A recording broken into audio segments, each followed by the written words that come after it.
our mantan Timbalan Ketua Menteri Sabah, Datuk Seri Panglima Clarence Bongkos Malakun dan Datin Sri, pengurusi of IDS Sabah, Saudara Yamani Hafiz Musa, pengurusi Pemuda BN Sabah, and of course to my brother, Saudara Atta Kuruk, Timbalan Presiden PBRS. My name is Mandela. Saya selaku pengerusi Kadazan Dusun Cultural Association, KDCA Youth Council. First of all, saya sangat berterima kasih kepada Datuk John, who is supposed to be our moderator today, for giving me the chance to moderate today's dialogue. Datuk John memang selalu dia selalu bagi peluang kepada orang muda, terutamanya di kawasan ini.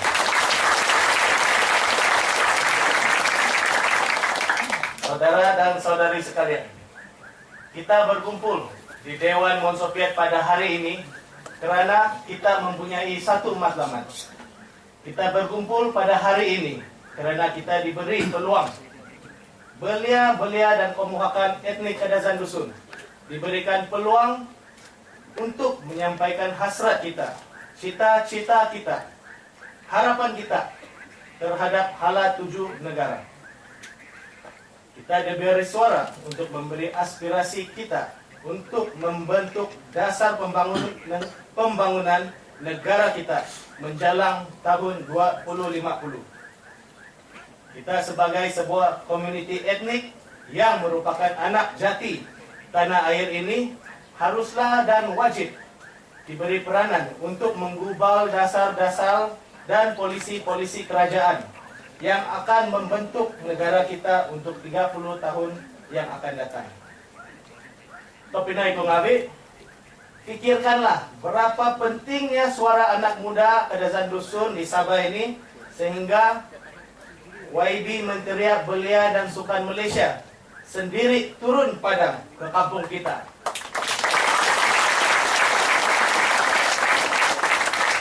YB datang untuk mendengar dan melihat dengan dirinya sendiri apakah apa yang kita mau di Sabah ini, apa yang Kadazan Dusun mau di Sabah ini.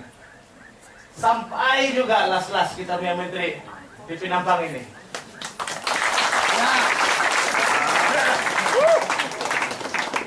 Disinilah kampung Kuai, Pinampang, lahirnya seorang pahlawan, warrior, a legendary warrior.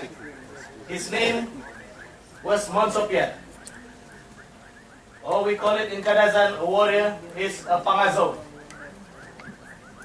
Dialah pahlawan yang paling berani, paling kuat dan paling ganas yang mempertahankan kampung kita ini daripada penceroboh-penceroboh.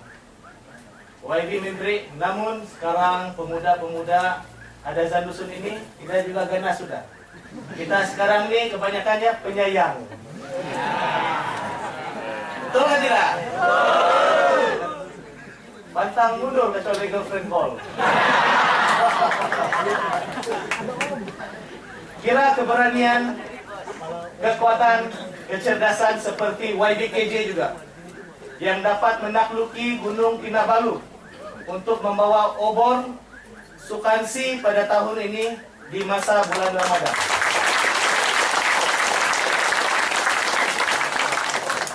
Saya mengambil peluang ini untuk mengucapkan tanya dan terima kasih kepada YBKJ atas penganjuran sukansi dan sukan para yang begitu jayanya. Negara kita, kalau mau tepuk kuat sikit.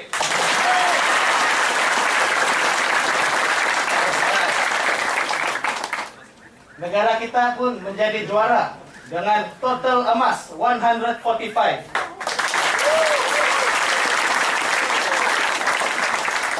Tidak dilupakan juga ada kontingen dari Sabah yang menang emas. Saudara Raizam Shah Monsopian, he won. Dia ini orang kita dari Kiningau ini. Not to forget, Saudara Gabriel Gilbert Daim, who won gold with Mandelela Rinong in the mixed dive.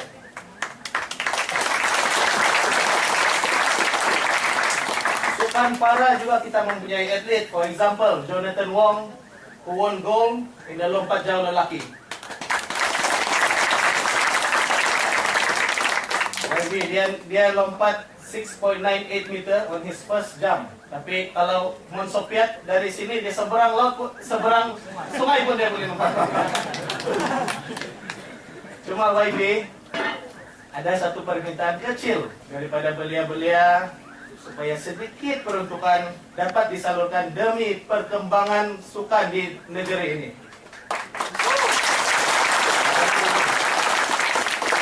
Kami mempunyai stadium Penampang, which is not only used by the people of Penampang but also all the surrounding districts and for state Sabah football tournaments. So mempunyai satu permintaan kecil untuk menaik tarafkan stadium sukan Penampang dengan kelengkapan floodlights untuk membolehkan aktiviti sukan dijalankan walau pada waktu malam. Saya percaya dengan adanya lampu limpah di Stadium Penampang ini, prestasi sukan di kawasan ini akan meningkat dan pastinya akan menyumbang kepada kegemilangan sukan negara. Kapinay kong ngabi, saudara dan saudari sekalian, ambillah peluang ini untuk beramah mesra, berdialog, menyampaikan aspirasi kita. Kita kasih dengar sama YBKJ apa yang kita mau, jangan kamu simpan dalam hati. Dialog ini adalah untuk kita semua kerana kita akan menjadi pelapis pucuk pimpinan negara kita. Pemimpin masa depan untuk mempertahankan dengan berani, kuat dan of course penuh kasih sayang kepada negeri dan negara kita yang tercinta. 30 tahun dari sekarang YBKJ sudah 74. 2050 YBKJ sudah 74. Macam saya ini, saya baru 60. Jadi sebelum itu saya ingin memperkenalkan YBKJ yang sebenarnya tidak perlu diperkenalkan lagi. Yang berhormat Brigadier General Khairy JAMALUDDIN, other than being the Minister of Youth and Sports Malaysia, as well as Member of Parliament representing the Rembang constituency in Negeri Sembilan, he is also leader of UMNO Youth Malaysia and chairman of the Barisan National Youth Malaysia. Prior to entering politics, he worked as a journalist, policy aide, and investment banker. YBKJ was educated at the universities of Oxford and London. Bukan main alang-alang tuh. Sampai Oxford ini kita punya YB. Wow. He currently serves as commander of the 508 Regiment in the Malaysian Territorial Army with the rank of Brigadier General. So, sebelum itu, saya mau tanya saja kamu, are you ready for YBKJ? Yes! One more time, are you ready? Yes! Tanpa melengahkan masa, saya dengan ini mempersilakan YBKJ untuk memulakan dialog kita pada pagi ini. Terima kasih. Terima kasih, kita bagi tepukan dulu kepada Mandela.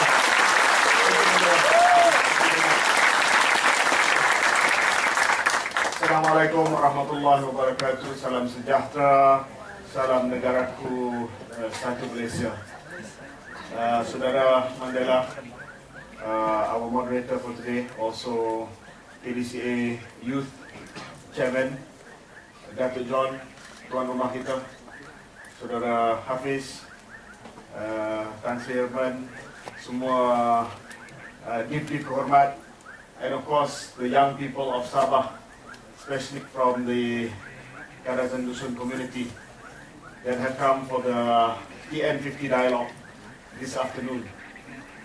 Pertamanya, saya sangat-sangat berterima kasih kepada KDCA, kepada Saudara Mandela, kepada Datuk John.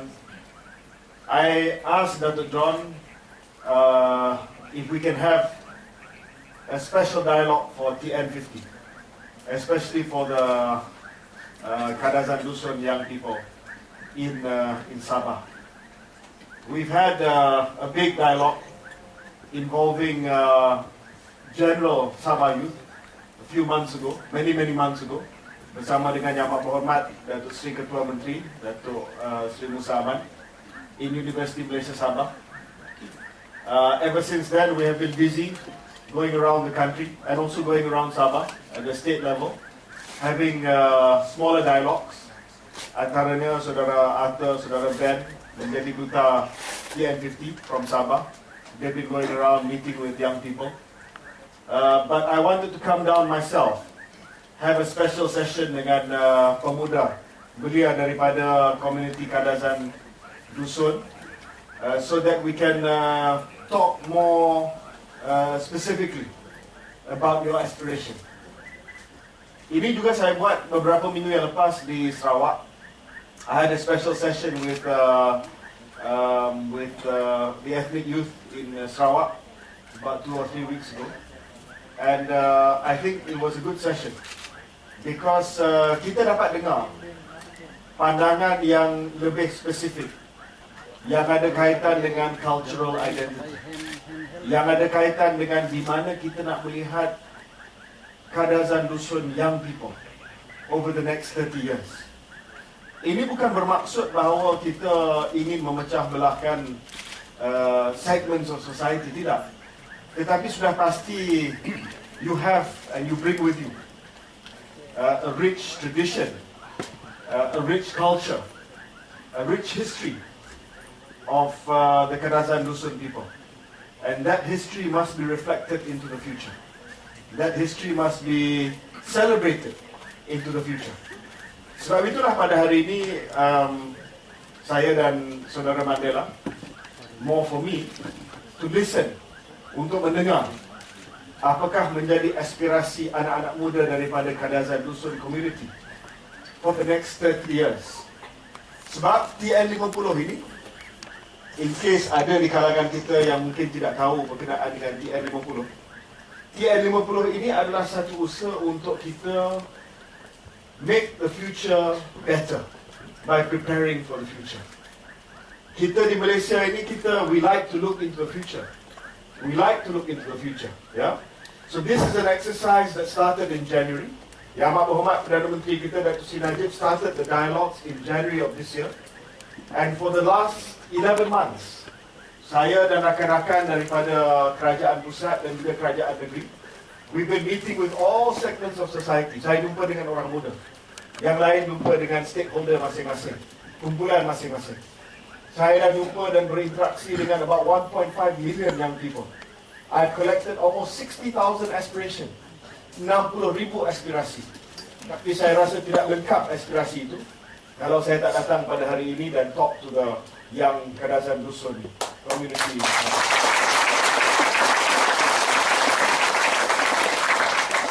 Bermula daripada tahun 1971, apabila kita menggubal dasar ekonomi baru pada waktu itu untuk membasmi kemiskinan, untuk meningkatkan social mobility di Malaysia, untuk kita membawa pembangunan di kawasan-kawasan pedalaman dan luar bandar, sampailah ke wawasan 2020 yang digubal pada tahun 1991. These long-term plans are not unusual to Malaysia. So kalau ada yang kata, oh ini TN50 cakap politik saja, ini TN50 adalah cakap pasal masa depan dan tidak cakap pasal hari ini punya masalah. I want to remind you that we've been doing this for a long time. New economic policy kita menjangkakan 20 tahun akan datang. Wawasan 2020 kita menjangkakan 30 tahun akan datang. So in fact, it's nothing new for us in Malaysia to plan for long into the future. Bukan bermaksud bahawa kita ignore the problems of today.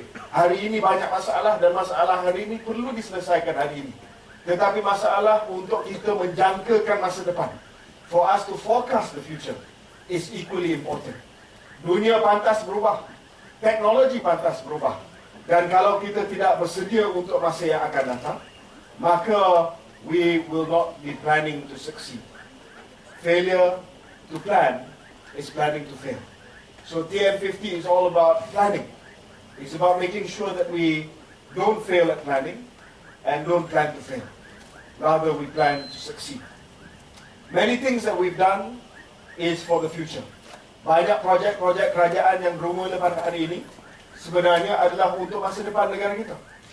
Projek-projek besar, bukan hanya di Lembah Kelang, di selatan semenanjung Malaysia, Iskandar Malaysia, 200 billion ringgit worth of investment has come in.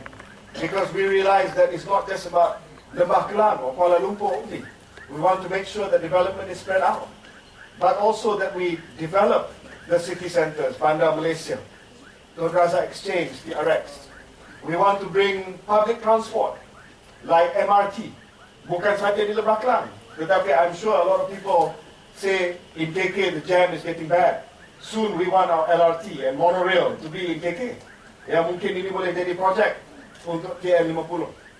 Kita mewujudkan high speed rail yang akan menghubungkan antara Kuala Lumpur dan Singapura. 90 minutes from KL to Singapore. Some people say don't stop there. Kena ada commuter antara KK ke Sandakan dan sebagainya. So we have to start thinking about that. It's not just about development in Semenanjung, but it's development all over Malaysia. And we've demonstrated that by starting for once and for all the Pan-Borneo Highway. 1,000 kilometers of toll-free, tiada toll, 4-lane highway. And this will be complete way before TN50. Ini demonstration of what we can do. Demonstrasi apa yang kita boleh buat untuk Sabah, untuk Sarawak. Because in TN50, we don't want any state or any community to be left behind. Pembangunan bukan hanya di Kuala Lumpur saja. Pembangunan bukan hanya di bandar-bandar besar saja. Tetapi rata-rata saya pergi, mereka mahu supaya pembangunan itu sama rata. Pedalaman juga dapat dibangunkan. Kalau kita cakap soal pendidikan, kita utamakan sekolah-sekolah di kawasan luar bandar dan juga sekolah-sekolah di kawasan pedalaman. Kalau kita cakap soal internet connectivity, dalam bajet belanjawan 2018, Yang Muhammad Perdana Menteri telah mengumumkan 1 billion ringgit untuk broadband infrastructure Sabah dan Sarawak. And we need to invest more because you need high-speed internet wherever you are. Kemudahan jalan elektrik dan air, kemudahan asas 2.1 billion untuk Sabah dan Sarawak. Ini komitmen kerajaan untuk next year. Just in terms of sekolah alone, 1 billion untuk memperbaiki sekolah-sekolah di Sabah. That is not TN50. Tak payah tunggu sampai 2050. That is what we are doing today. Now, komitmen kita dari segi bajet peruntukan Kementerian Luar Bandar ataupun Kementerian Luar Bandar dan Wilayah, Kemajuan Luar Bandar dan Wilayah, 20% adalah untuk pembangunan luar bandar di Sabah. This is our commitment. This is our commitment today. But we know it's not enough. Dan kita tahu bahawa anak-anak muda Sabah, terutamanya daripada komuniti Kadasan Dusun, you feel very strongly about your state, and that is right. You need to feel strongly about your state. You need to speak loudly for the future of Sabah, to make sure that Sabah is just as developed as any state in Malaysia. That's why I'm here today, because I want to listen to you. Saya tidak ada apa-apa interest ataupun kepentingan. Saya bukan wakil rakyat daripada sini. Saya wakil rakyat daripada Negeri Sembilan. But I believe strongly that TN50 should be about socio-economic justice. Maksudnya fair. We must be fair to every Malaysian. We must be fair to every single state.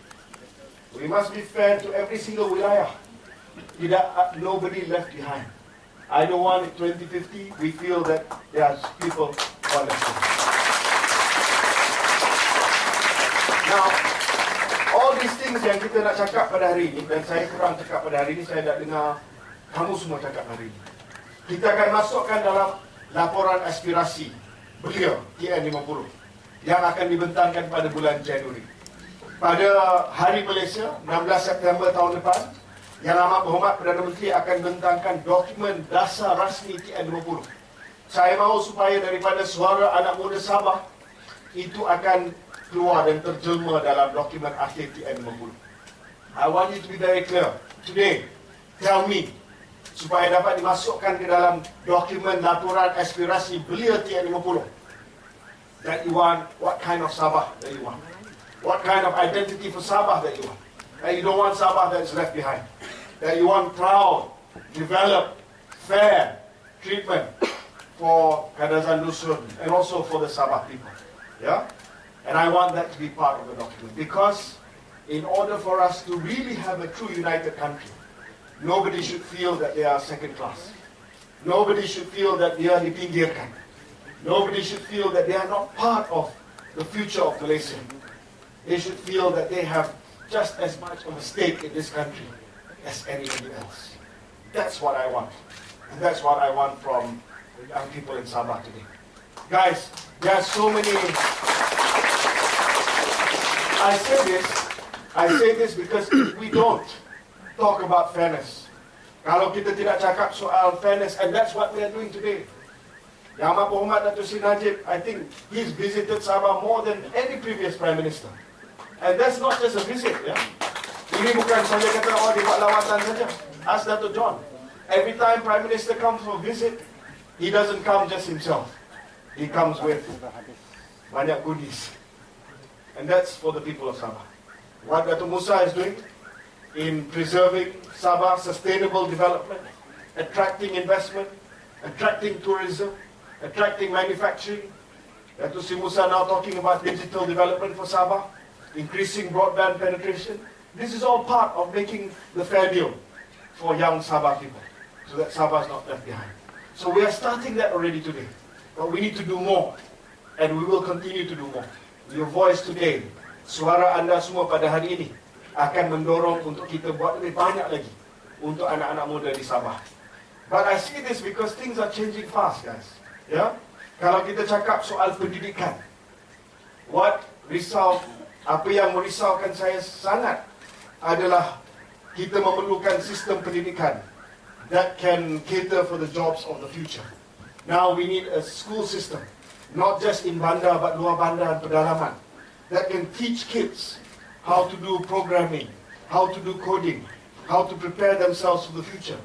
60% daripada pekerjaan yang bakal diisi oleh pelajar-pelajar sekolah rendah ini masih lagi tak wujud. That's so scary. 60% of the jobs that my son, who is in primary school, will end up doing doesn't even exist today. Sebab perubahan teknologi yang begitu pantas sekali. Sebab kita akan diganti dengan robot dan artificial intelligence. 40% daripada pekerjaan hari ini, not just in KL but in Sabah also, will be replaced by robots and artificial intelligence. So we need to start thinking about how to train all of you. Not just all of you, tetapi adik-adik kita yang ada di sekolah, anak-anak kita yang mungkin belum lahir lagi, supaya mereka dapat pekerjaan untuk 20, 50 dan akan datang. And then we talk about important things like food security. Di Sabah, agricultural community. How do we make sure that we can continue to feed our country? Kita punya food trade deficit 20 bilion ringgit setiap tahun. That means we import more than we produce, more than we export. Negara kita negara yang besar. Negara kita negara yang besar, 303 square kilometers. Compared to the Netherlands, which is about 43,000 square kilometers. They are the top 5 food producer in the world. Tetapi kita import lebih daripada kita export. So we need to do something about this. Untuk kita turunkan kos makanan juga, kos sara hidup juga, we have to make sure that we have food and nutritional security in the year 2050. And the other thing is, one thing I love about Sabah, the commitment of the Sabah government, is to make sure that we preserve the environment. Make sure we preserve our jungles, our forests. So we have to talk about sustainable development. We have to talk about how we want to generate energy. Macam mana kita nak menjana electricity into the future. Yeah? I love the fact that Sabah objected to a new coal power plant in Sabah. Yeah? We give a big round of applause to the Sabah government. Because coal is not clean energy. And the Sabah state said, no, we don't want coal-fired plant in Sabah. We want clean energy here. And the cost of clean energy is going down. We want more. We want at least 1/4 of our penjanaan electricity by the year 2050 to be solar, to be biomass, to be hydro, to be clean. And also we have to talk about kesihatan. How do we look after ourselves in 2050? Dengan technology, dengan cost of public health increasing, and the fact that we will live longer. By the year 2050, life expectancy jangka hayat kita almost 100 years old. How do we look after ourselves as we become older and become an aging society? Tahun 2035, lebih ramai lagi rakyat Malaysia berusia 65 ke atas berbanding dengan 15 ke bawah. For the first time in our history, kita menjadi masyarakat tua ataupun an aging society. We also have to talk about defense, kedaulatan negara kita. Kita semua marah apabila pencerobohan berlaku di Lahad Datu beberapa tahun yang lepas. But in the year 2050, or even now, it's not just about physical border. Bukan hanya berkenaan dengan sempadan fizikal, tetapi sempadan maya ataupun digital yang juga perlu kita jaga. Now countries are interfering in other countries' elections. Kita ada virus, contohnya WannaCry yang datang, yang boleh cripple kita punya information management system, our stock market, our banks, our financial institutions, our airports, our traffic system, segala-galanya boleh dilumpuhkan dengan cyber attack. So we have to talk about cyber security. And we also have to talk about how we interact with each other. Dalam tahun 2050, adakah kita tidak lagi ada nilai kemasyarakatan? Kerana kita hanya dengan screen addiction kita, ketagihan kita kepada screen, kepada iPad, kepada smartphone kita. Kita tak langsung lupa kepada interaksi antara manusia. We lose that compassion. We lose that feeling of being able to understand one another. Empathy. Sebab tidak lagi ada interaksi antara manusia. Dan apakah masa depan yang kita impikan dari segi what kind of place do we imagine we live in? Imagine, by the year 2050, 85% daripada rakyat Malaysia duduk di kawasan bandar. 85% Mandela will be living in cities. Bukan kerana semua pindah ke KK, kerana banyak kawasan pinggiran bandar dan luar bandar dibandarkan. In Sabah, you already have 60% almost urbanization rate. They'll go up to 85%. What kind of cities do you want? What kind of urban areas do you want? What kind of rural areas do you want in the year 2050? Jadi saya berhenti di situ saja, sebab saya nak dengar pula daripada anda semua. What are your dreams and aspirations? Ini saya paint a picture of change over the next 30 years. But really, the change that is going to happen will start with us.